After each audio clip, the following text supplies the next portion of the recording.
Let's जब गो। हिंदुस्तान, पाकिस्तान, अफगानिस्तान से लेकर बांग्लादेश के समुद्र तक और उत्तर से लेकर दक्षिण भारत तक पूरा हिंदुस्तान जिस औरंगजेब की हैवानियत से खौफ खाता था, वहीं औरंगजेब अफजल खान के डर से अपनी जान बचाकर भागा था। और उसी अफजल खान को छत्रपति शिवाजी महाराज ने 2 मिनट में ठोका था। अफजल खान को मारने के बाद पूरे हिंदुस्तान में कोई मुस्लिम बादशाह नहीं बचा था जो छत्रपति शिवाजी महाराज के साम्राज्य को रोक सकता था। सैकड़ों सालों से चल रही मुगलों की गुलामी को चीरते हुए इस हिंदुस्तान की धरती पर छत्रपति शिवाजी महाराज ने हिंदुओं का एक अलग साम्राज्य खड़ा कर दिया।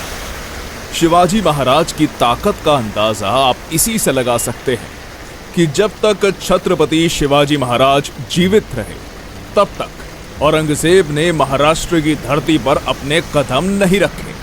इतना जबरदस्त खौफ औरंगजेब के अंदर शिवाजी महाराज का बैठा हुआ था। पर दुर्भाग्यवश 3 अप्रैल सन 1680 छत्रपति शिवाजी महाराज का रायगढ़ पर देहांत हो गया। शिवाजी महाराज के देहांत के बाद औरंगजेब बड़ा खुश होकर हिंदुस्तान जीतने का सपना देखने लगा। वो सोचने लगा, उत्तर से लेकर मध्य भारत तक सब कुछ तो मैं जीत चुका हूं। अगर दखन से इन मराठों का सफाया कर दूंगा तो पूरे हिंदुस्तान का बादशाह बन जाऊंगा। इसलिए तुरंत अपनी लाखों की सेना लेकर वो दखन में जा उतरा। पर औरंगजेब इस बात से बेखबर था कि छत्रपति शिवाजी महाराज के बाद उनके पुत्र धर्मवीर छत्रपति संभाजी महाराज नंगी तलवार लेकर मुगलों का काल बनकर खड़े थे। जैसे ही मुगलों के कदम महाराष्ट्र की धरती पर पड़े, मराठों ने मुगलों के मस्तक उतारने शुरू कर दिए। जिसके बाद गोवा में पुर्तगीज, मैसूर में चिकादेवराय, कोंकण में सिंधी, मनहारपुर, नासिक, औरंगाबाद में मुगल, एक साथ 12 सल्तनतों को संभाजी महाराज ने मौत के घाट उतारा। संभाजी महाराज के इन भयानक हमलों से औरंगजेब बौखला उठा। कहीं ये मराठे हर हर महादेव की ललकारें देकर दिल्ली पर ना टूट पड़े, ये सोचकर उसका दखन में सांस लेना तक मुश्किल हो गया। औरंगजेब छत्रपति संभाजी महाराज से इतना ज्यादा डर चुका था कि वो एक भी युद्ध में उनके सामने नहीं आया। पर अपने ही लोगों की गद्दारी के कारण छत्रपति संभाजी महाराज जैसे महान पराक्रमी योद्धा को मुगलों के हाथों कैद होना पड़ा। और 11 मार्च सन 1689 को औरंगजेब ने बड़ी दर्दनाक यातनाएं देकर छत्रपति संभाजी महाराज की हत्या कर दी। संभाजी महाराज के देहांत के बाद औरंगजेब को लगा, अब मराठा साम्राज्य पूरी तरह से खत्म। अब जल्द ही दखन को जीतकर दिल्ली वापस चला जाऊंगा। तो दूसरी तरफ छत्रपति संभाजी महाराज की मृत्यु से हर मराठा के अंदर हिंदवी स्वराज की आग लग चुकी थी। जल्द ही इस आग से मराठे औरंगजेब की महाराष्ट्र में कब्र खोदने वाले थे। और अगस्त सन 1689 को अपने राजा की मौत का बदला लेने के लिए सह्याद्री के वीर मराठों ने औरंगजेब को महाराष्ट्र के तुलापुर नाम की जगह पर घेर लिया।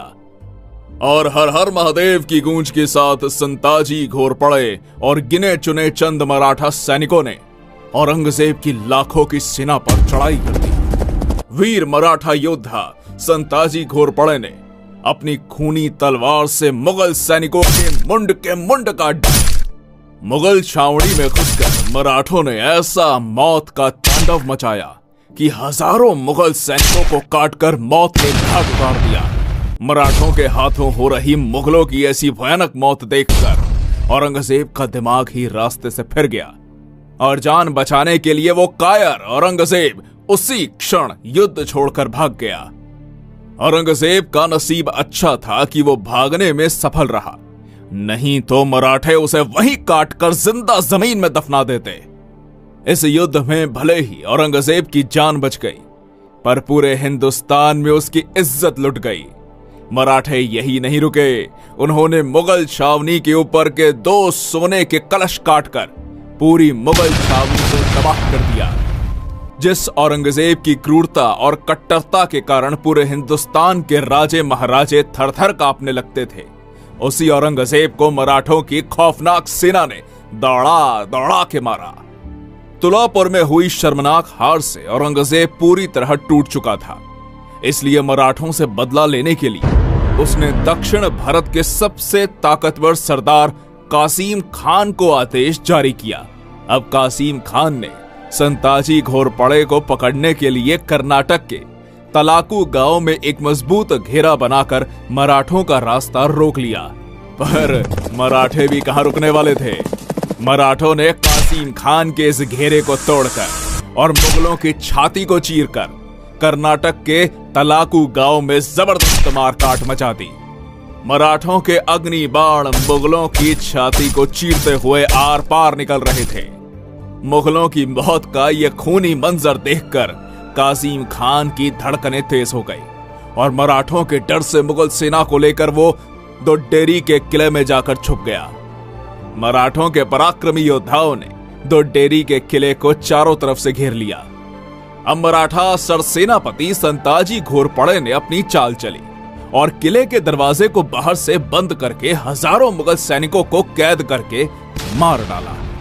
जो भी मुगल सिपाही किले से बाहर आने की कोशिश करते, मराठे बंदूक की गोलियां चलाकर उन्हें मार डालते। एक तरीके से देखा जाए तो मराठे उन्हें तड़पा तड़पा के मार रहे थे।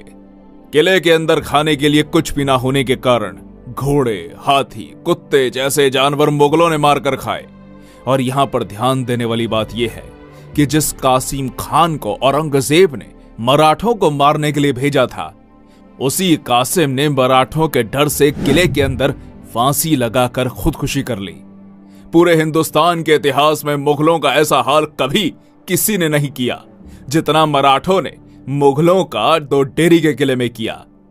अली मर्दान खान, रुस्तम खान, खुदाबंद खान, हसन अली खान जैसे अनेक ताकतवर योद्धा दिन रात एक करके मराठों का पीछा करते, पर मराठों ने औरंगजेब को नहीं छोड़ा तो भला ये मुगल सरदार मराठों का क्या उखाड़ लेते।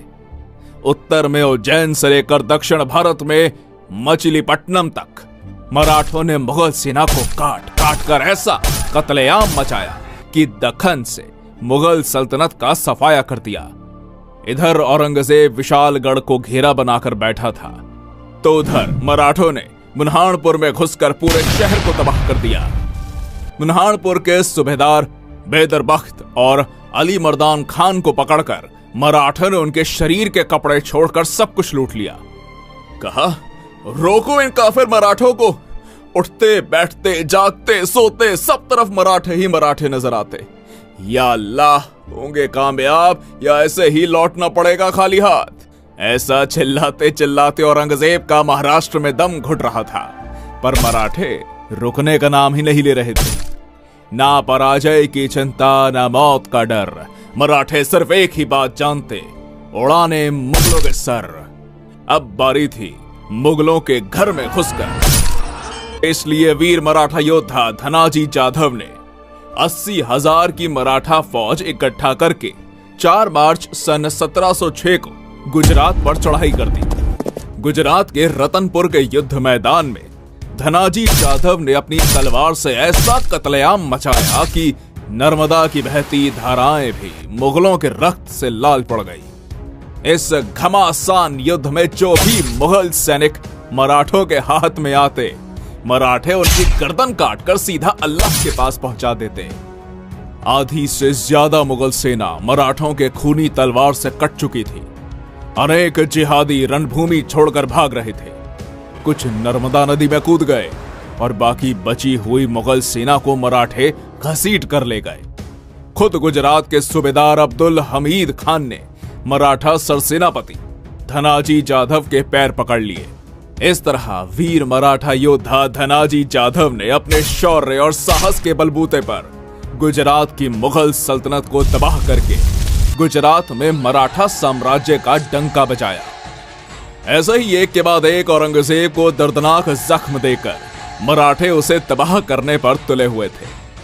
फ्रेंच इतिहासकार निकोलाउ मानुची, जिसने कुछ साल औरंगजेब के दरबार में नौकरी की, इसी के साथ दक्षिण में आने के बाद वो छत्रपति शिवाजी महाराज से भी मिला था।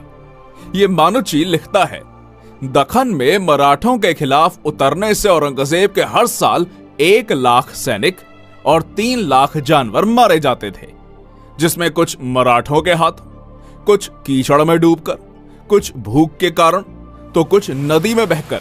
इतनी दर्दनाक मौत मुगल सैनिकों को मिल रही थी। मुगलों की ऐसी हालत थी तो जानवरों की तो पूछिए ही मत। बेशकीमती खजाना, ऊंट, घोड़े, हाथी, तोपखाने, जो भी मराठों के हाथों लगता मराठे उसे लूटकर साफ कर देते। मराठों के हाथों कुछ न लगे इसलिए मुगल इसमें से बहुत सी चीजों को जला डालते थे। मराठों के लगातार हमलों से औरंगजेब इतना कंगाल हो चुका था कि कई महीनों से मुगल सैनिकों का पगार नहीं हो रहा था। लगातार मराठों से मार खाने के बाद मुगलों की जीत की उम्मीदें टूट चुकी थी। अगर किसी मुगल सरदार को मराठों से किला हासिल भी करना है तो वो मराठों से हाथ मिला लेता और औरंगजेब से छुपकर मराठों को 50,000 से लेकर 2 लाख रुपए तक की रकम देता। बदले में मराठे उसे किला सौंप देते।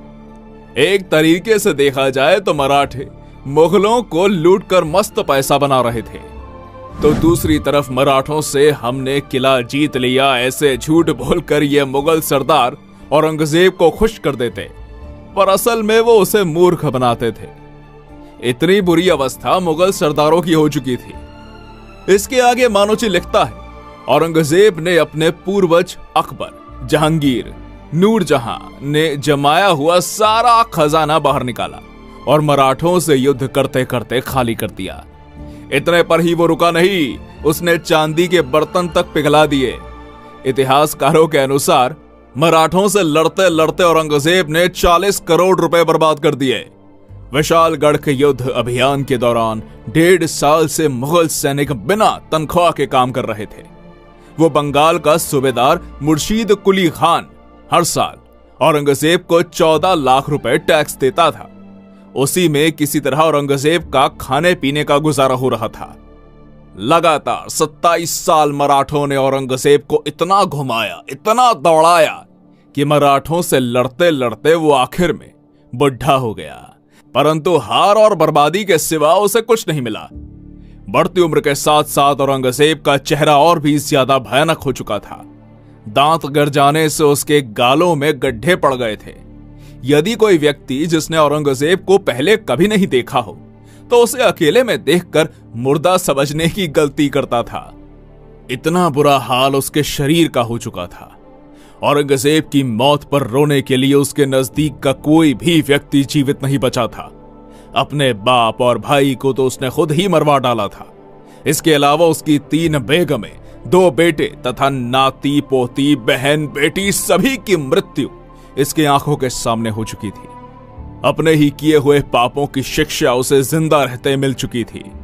अब औरंगजेब की मृत्यु का समय निकट आ चुका था, इसलिए मरने से पहले वो एक बार दिल्ली जाना चाहता था। पर जैसे ही मराठों को पता चला कि औरंगजेब बीमार है और दिल्ली जाना चाहता है, तो मराठों ने तुरंत अहमदनगर को चारों ओर से घेरकर मुगल प्रदेशों में लूटपाट मचा दी। इसी बीच औरंगजेब भयानक दर्द और पीड़ा से गुजर रहा था, पर मराठों के कारण उसे इलाज मिलना भी संभव ना हो पाया और 3 मार्च सन 1707 को महाराष्ट्र के अहमदनगर में वो नीच औरंगजेब तड़प तड़प के मर गया और हिंदुस्तान का बादशाह बनने का उसका सपना उसी की कब्र के साथ दफन हो गया। पढ़ लेना कभी औरंगजेब का मृत्यु पत्र, सिर्फ एक ही हिंदू राजा का नाम आएगा, छत्रपति शिवाजी महाराज का मराठा साम्राज्य।